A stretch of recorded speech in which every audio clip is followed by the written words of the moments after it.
lovely people. I am back to talk to you about a bunch of books today. What a shocker.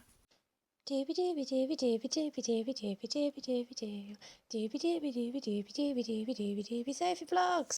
I've got a bunch of books to talk to you about. I'm really excited about all of them. I would love to hear your thoughts on them. I thought I would tell you a little bit about when I got all of them because if you watched my summer reading vlogs, a lot of the adventures that I was on that I was recording for that is where I got a lot of these books. So I thought that might just be fun if I connected those little experiences. To begin. I'm going to begin with the most recent book that I bought because I'm really excited about it. This is The Name of the Rose by Umberto Eco.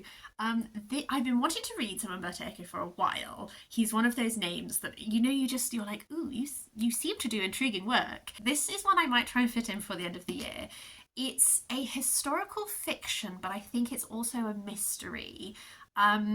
We are set in a Benedictine monastery and a number of monks have been murdered. And we're following this man who is investigating, but there is this sort of implication on the back that there's a quotation from the New York Times Book Review which says, a sleuth's pursuit of the truth behind the mystery also involves the pursuit of meaning in words, symbols, ideas, every conceivable sign the visible universe contains. That element really interests me. It makes me feel like maybe there's something mystical or I don't know. So I'm very interested in this one. I actually have been wanting to pick it up for a few months, and I stumbled upon it in a secondhand bookshop in Nottingham when I went to go visit my friend, and I had one of those lovely book interactions when the man whose secondhand shop it was, I brought it to him to the till to buy, and he gave me such a little smile, and he just looked at me and he said, you're going to really enjoy this one. And at that sense of vindication, I was like, oh! So I'm really excited for this one. One of the summer adventures I went to Hay-on-Wye, the bookshop town in Wales. I was really well behaved and I only bought 3 books. I thought I was going to go much wilder, but I was there on a Sunday, so a couple of them weren't open.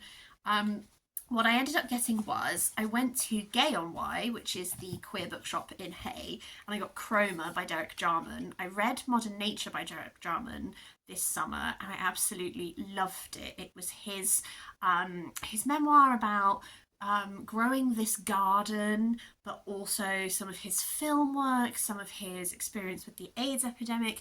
This is a very small little book by him that during his battle with AIDS, he began to lose his eyesight. And so this is a reflection on colour. And I think it sounds really interesting. I already know that I really like how Derek Jarman writes. I'm really excited to read a second book by him. The other 2, Witchfire by James Clemens. This is the first book in I think a 5-book fantasy series. I think I was obsessed with this series as a child. We used to go on holiday to Pembroke, and there was Creswell Quay has a pub called the Creswell Arms, and they used to have massive secondhand book stalls just outside the pub, and we picked up all 5 of these books on a holiday once, and I think I might have read them all over that period. I remember listening to All About Eve Keepsakes album and just ripping through these books. I'm going to try and give you a plot summary. I haven't read this series in 15 years. We are following a girl called Elena who awakens to her magic. Magic is somehow linked to blood because it comes at the same time as her first period. In this world, previous generations, a few hundred years ago, there was this big battle between forces of good, forces of evil, and I think evil kind of won. Elena's coming into her power is sort of bringing back this conflict, and I remember as the series goes on, it's one of those where she builds up this little crew of people. There was a few moments of this series that I remember being gutted by, betrayal, heartbreak, that kind of thing, and I've just been feeling really nostalgic for it lately. So when I saw it, I thought to myself, oh, let's give the first one a go, and if I enjoy the first one, then I'm going to pick up the rest and do a whole series reread. But I remember the framing of this being really interesting. The beginning is framed this is this text that's been banned because it tells this history that is controversial, and so I enjoy it. Almost reminds me of Handmaid's Tale, Margaret Atwood framing, you know, like this is a relic of a book. I don't know, but I'm really hoping to have a lovely nostalgic time. And then in the cinema bookshop, I found Justinian, Emperor, Soldier, Saint by Peter Sarris. I really find the Empress Theodora, his wife, fascinating. She's one of those historical women who just seems so utterly interesting. I did read The Secret History. I am forgetting the name of the author. It was written contemporarily with Justinian's reign, and it was essentially like this guy being like, this is who was writing the official history of his reign, then writing this truth, and it was very salacious and scandalous. And I'm interested to read this because I would almost like to kind of fact check that and how much of what was being said in that was real and how much are we not 100% sure about. So I was really pleased. I really didn't want to go crazy in Hwnt, but I did want to make some conscious purchases.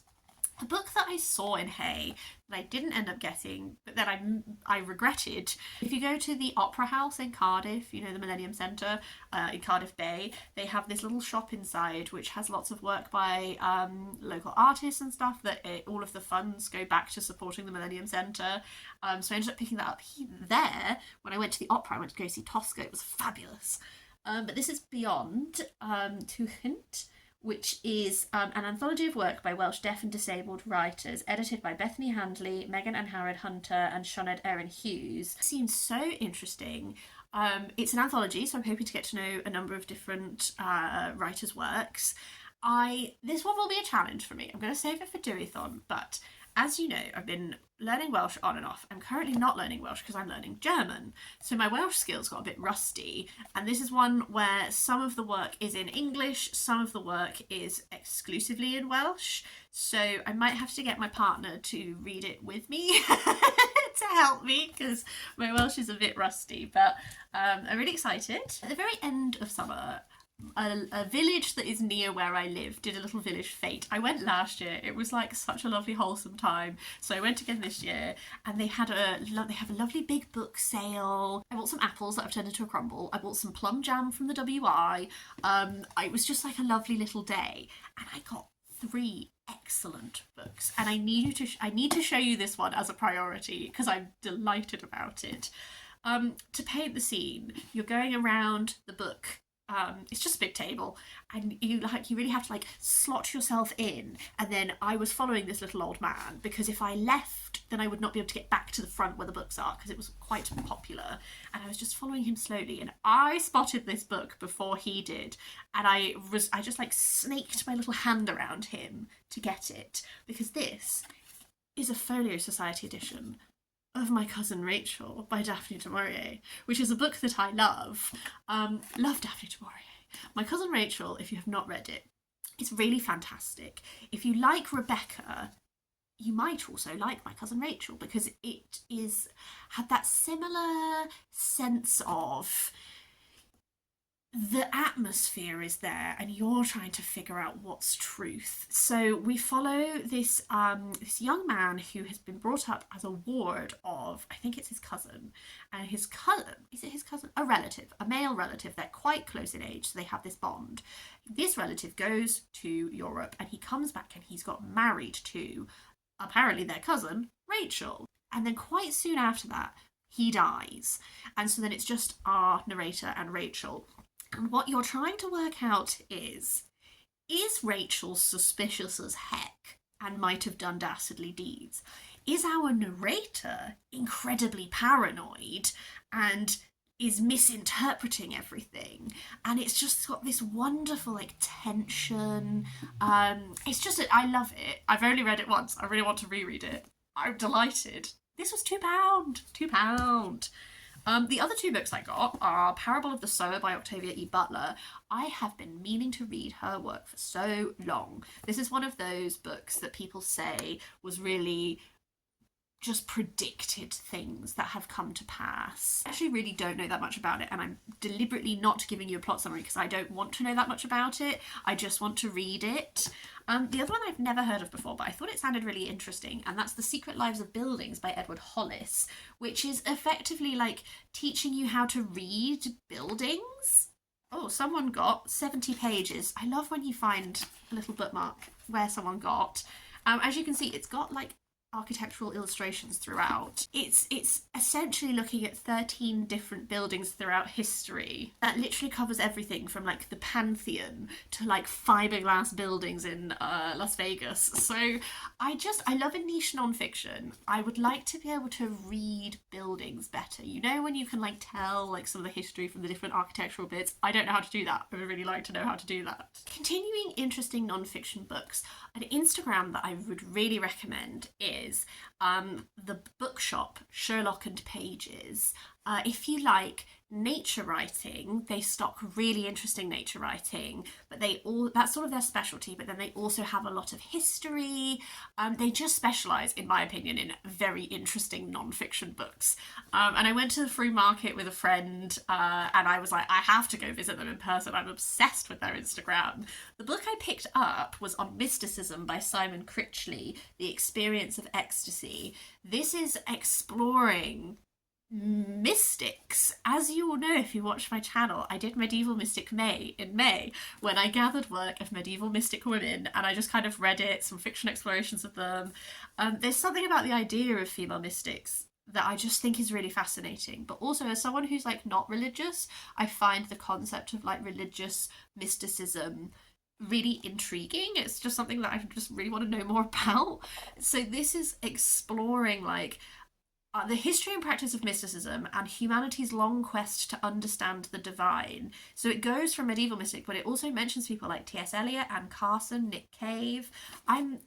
It was I knew about it because of their Instagram. And so when I was there, I was like, okay, so I've got my hands on it. I think I might save it for May in case I fancy doing Medieval Mystic May again. It could be quite a nice like non-fiction pairing to go with some of the primary texts that I hope to buy at some point. I just went around one of my local area's little charity shops at one point, and I picked up 3 books. One of them was a whim. This is The Satsuma Complex by Bob Mortimer. 99p, as you can see. I do find Bob Mortimer funny. He is a comedian in the UK. I read Bliss Montage by Ling Ma for my summer reading library vlogs, and I was like, I've always liked books with citrus fruit on the cover, and Bliss Montage was such a brilliant collection of short stories, like a really interesting tone of voice, really fabulous ideas, like they really visually stayed in my mind. And it was at that time that I saw this book, and I thought, trust the citrus, Sophie. So this one is completely different. It's like a guy who, he goes to the pub with his friends and he sees a woman reading a book called The Satsuma Complex. His friend disappears, and then he's trying to track down this Satsuma woman to like figure out what happened. So this is one of those, there's been quite a lot of like celebrity mystery books lately, and I've not actually tried reading any of them because I don't know if I believe in the hype. But Bob Mortimer I do find entertaining, so I just thought 99p, I am going to trust the citrus and give it a go. At the same time, I got The Secret Society of Irregular Witches by Sangu Mandanna. I've loved Sangu Mandanna. I've only read one book by her, which was the first book in a trilogy, and I really need to finish it. But it's called A Spark of White Fire, and it is this like sort of space opera trilogy that's retelling the Mahabharata, and I loved it. It's just, it's really hard to buy the second book in the UK. I can't find it anywhere. This is her, I think this one is much more well known. It's, I believe, like a cozy romance witchy book. My friend at work recommended it to me specifically, so I thought I could read it and chat to her about it. I don't think I need to talk about it too much because I think it's quite well known. The other one is The Story of Silence by Alex Myers, a tale of a non-binary knight finding the courage to be who they are. This is based on a medieval text, or like medieval text, like a French legend kind of thing. It's following this child called Silence, who is referred to as a girl child, but who is secreted away to be raised as a boy so that the family honour would remain intact. And then they have to find their way in this medieval world that is very defined by gender and class, and they go on this quest. I know that the world is having a bit of a medieval moment. I feel like I've been having a medieval moment since I was 6 years old, so I'm delighted that everyone else is joining in as well. And I'm really enjoying these texts that are like engaging with that, but in like a fun, new kind of way. On a different charity shopping day, I got these two non-fiction books. The first one is Late Light, The Secret Wonders of a Disappearing World by Michael Malay. This came onto my radar because I was, number one, it was a Wainwright Prize winner. The Wainwright Prize is a prize that I've been attempting to pay more attention to because it's like interesting nature writing, and that's very much my jam.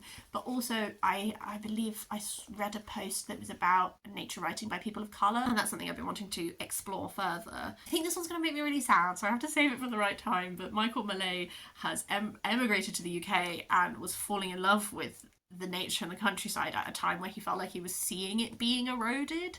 And as someone who like I really do see the way that our countryside is disappearing, that makes me really sad, but I thought I might also really enjoy the book. And then also Square Haunting, 5 Women, Freedom and London Between the Wars by Francesca Wade.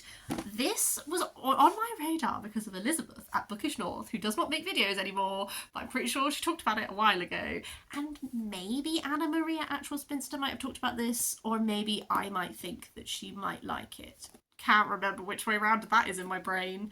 The women that it follows are H.D., who's a modernist poet, Dorothy L. Sayers, who's a detective novelist, Jane Ellen Harrison, a classicist and translator, Eileen Power, who's a historian, broadcaster and pacifist, and Virginia Woolf, writer and publisher. So it's this one square, Mecklenburg Square, which is in Bloomsbury, and it's looking at these 5 women who all lived in that place. And do you know what? I love a non-fiction book that's like, here's a number of really cool people. So very excited for that. I did take part in a Waterstones pre-order event much earlier this year, and I didn't realise that these 2 books were coming out so close together.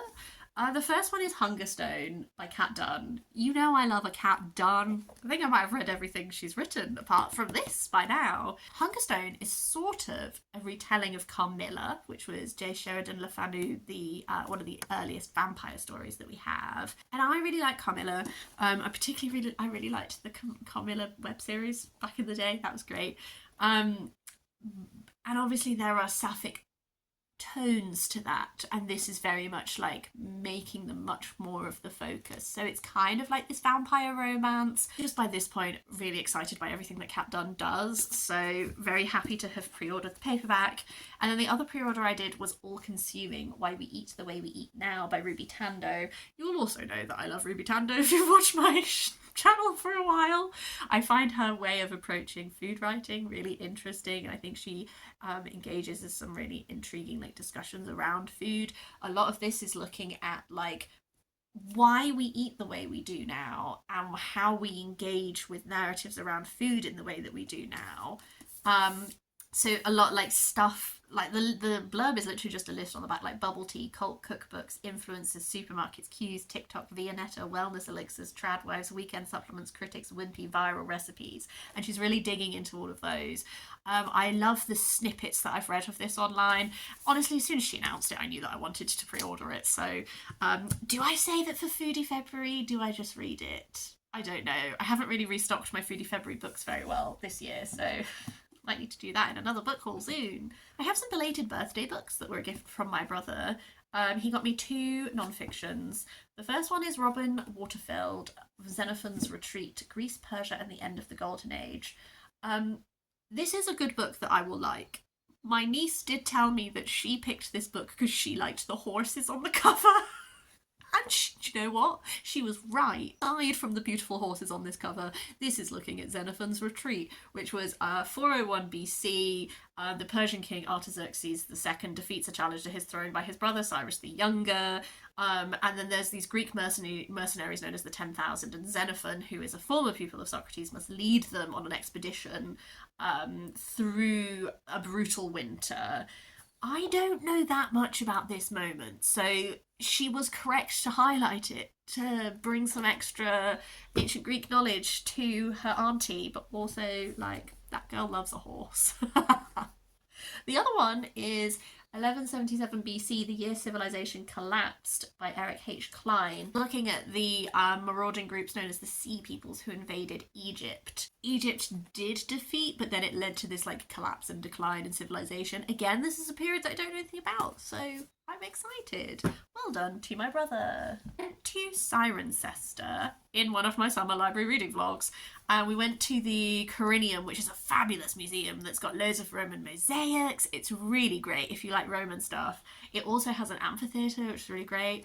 I picked up 2 books in charity shops there. Trust by Hernan Diaz. I wanted to read this because I watched Dua Lipa's interview with Hernan Diaz, and I thought it was a really great interview. I've kind of set myself this goal of maybe reading the books that are from the Dua Lipa book club and then watching the interviews with the authors, because I do think that the author, she ends up having really interesting discussions with the authors. So that interview did have some spoilers. I'm banking on me not being able to remember what they are. What I found really intriguing about the way that they were talking about this is it's essentially following a Wall Street tycoon and his young wife who have risen to the top of New York society, but there is a journalist who is threatening to expose some secrets that could like really take them down. What they were talking about in that interview is that this is a narrative that is split into 4 different viewpoints, and each time you read one of those, they were talking about so much to do with how it completely changes your view. Who can you trust? Who's telling the truth? Like all of those sorts of things. And that's a type of narrative that I really enjoy.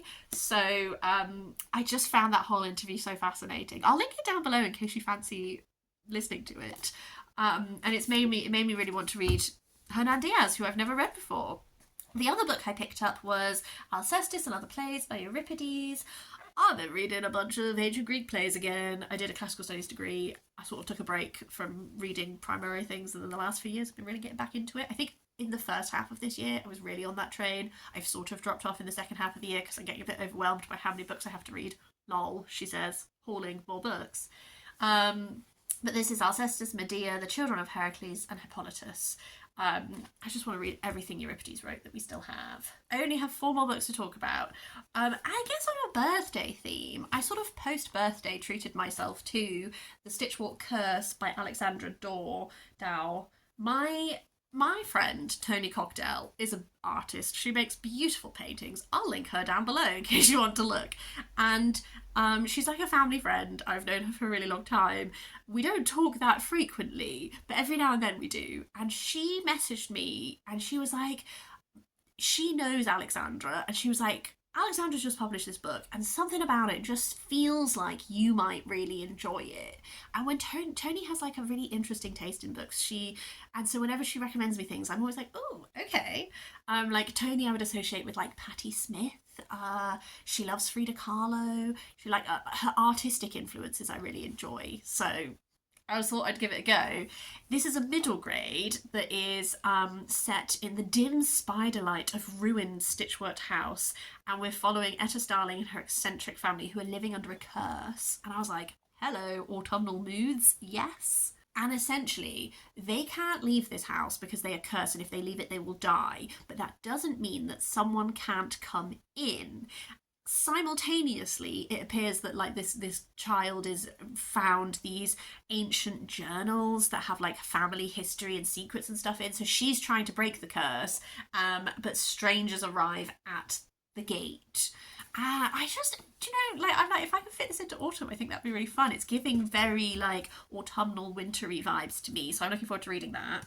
I did also pick up another middle grade. I kind of went off of middle grade for a while, and now I'm kind of dabbling again at the edges. This one has been on my radar for a while because the illustration style really drew me in, and then when I read what it was about, I was like, oh.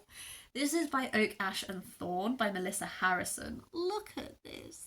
Look at them. So cute. It has these lovely end papers. These 3 little tiny people, Moss, Burnet and Cumulus, they wake up from their winter sleep in the hollow of an old ash tree, but they discover that Cumulus, the oldest one, is starting to fade away. And so then they leave their beloved home and go in search of answers for him. I just think it sounds lovely. Penultimately, I picked up this book because me and Ashley have been reading big tomes together, and this was one that she has that I've always wanted to read, so we're hopefully going to read it together at some point. This is The Grace of Kings by Ken Liu. I know that this is like a really iconic fantasy book. At the start of a series, I think like it's one of those blurbs where I'm like, this sounds really complicated, but essentially it's like there's an emperor dying, everything's corrupt, and we've got like a bandit and a deposed son, like going on a journey and like all this kind of thing. I don't know that much about it. I hear such it's just so highly talked about. I'm really excited to try my first Ken Liu. Finally, Gilgamesh. Stephen Mitchell. The Epic of Gilgamesh is one of the oldest surviving tales that we have. It tells of Gilgamesh and Enkidu, and I have read it before. This Stephen Mitchell, a new English verse version, first of all, like, it used to belong to Stefan Millick because he stamped it, but did not keep it. I think this seems like an interesting translation. There's a whole section that is called About This Version, where it's like he talks about how this is a version, not a translation. I think the language used looks really intriguing.